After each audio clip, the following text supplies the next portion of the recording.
Yeah. Theodore, come be in my video. Come here. Trying to get my puppy to be involved, but he's acting kind of shy.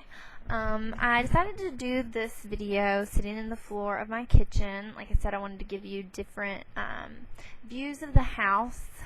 It might not be the most comfortable place for me, but hopefully you'll enjoy to see the plant life that's in the background. I have had to move in some of these plants. This was actually outdoors, the big tall tree thing. I'm trying to get used to how to move with the camera. But the heat in the area which I live is completely and totally unbearable. It is in the hundreds.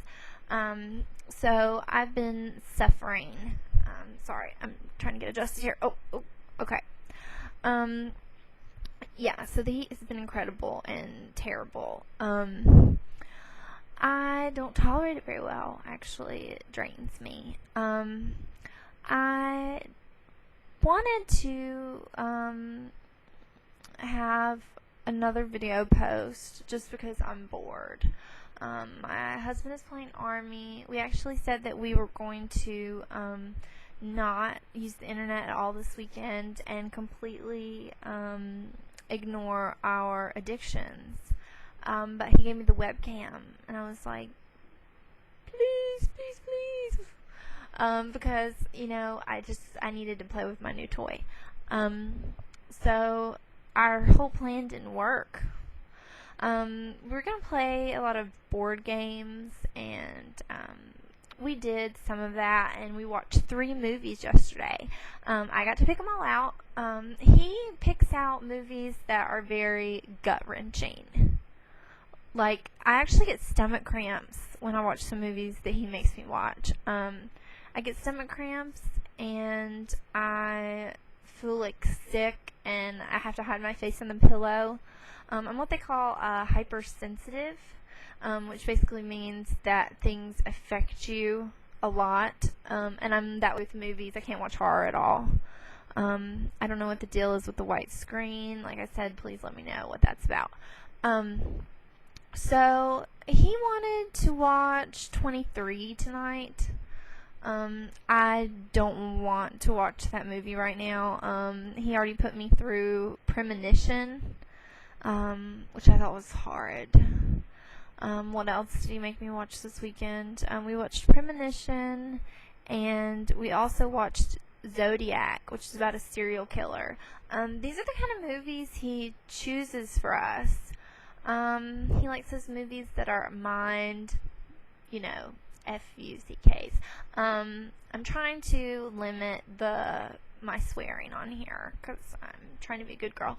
But yeah, those are the kind of movies he picks, and so I just end up disturbed. And we do Netflix, so like on the queue, he'll have like 20 serious movies and no comedies, so I have to step in and say, no, please, give me a break, because I'd rather have a movie that makes me de-stress rather than cause my body more stress.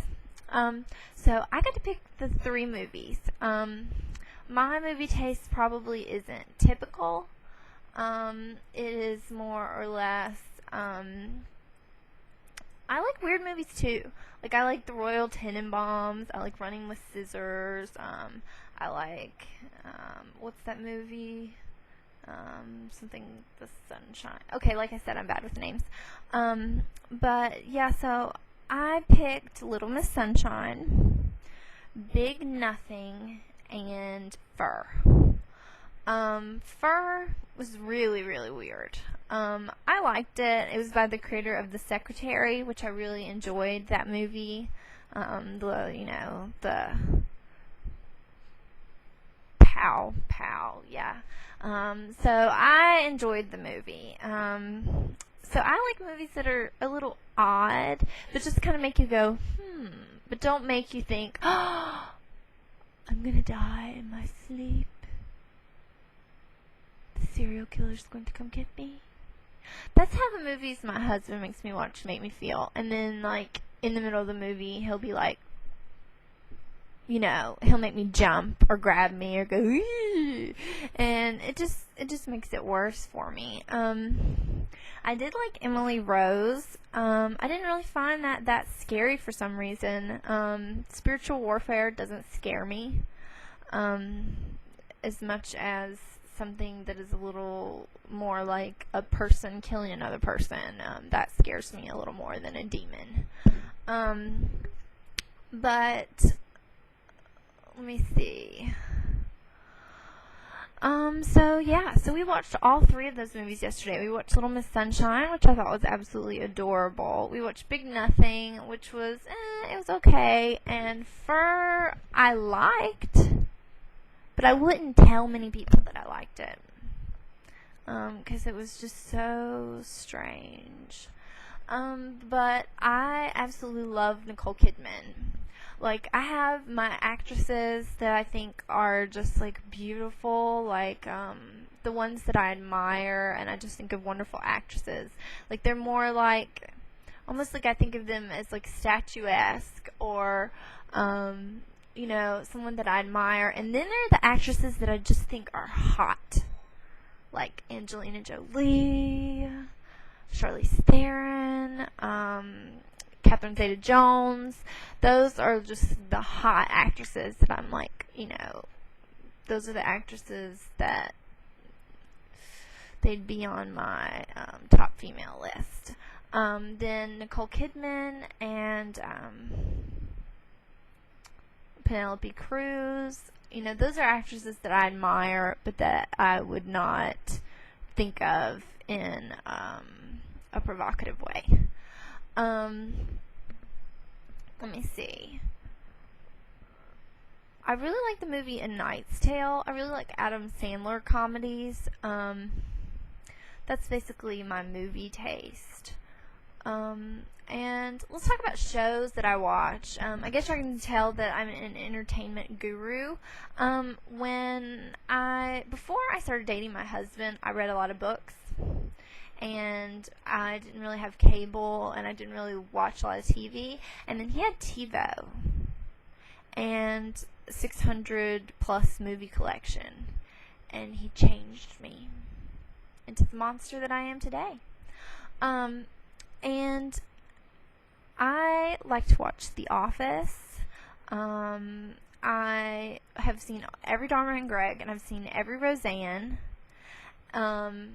I like Will and Grace. I like to watch, what is that show? I like a lot of the HBOs. Like, what is the one where they live at the, funeral home? Okay.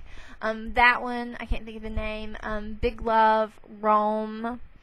I told you that already in another video. But I also like to watch Nip Tuck. And we do watch a lot of the reality shows, which are crap mostly. But we watch them nonetheless. I actually even was addicted to Flavor of Love. Yeah, I know. It's sad. I also try to catch the late night HBO shows, the documentaries. Some of you might know what I'm referring to. I'm not going to elaborate any more than that. But yeah. I like documentaries and biographies in general. Like, I like to read biographies about people that I'm interested in, or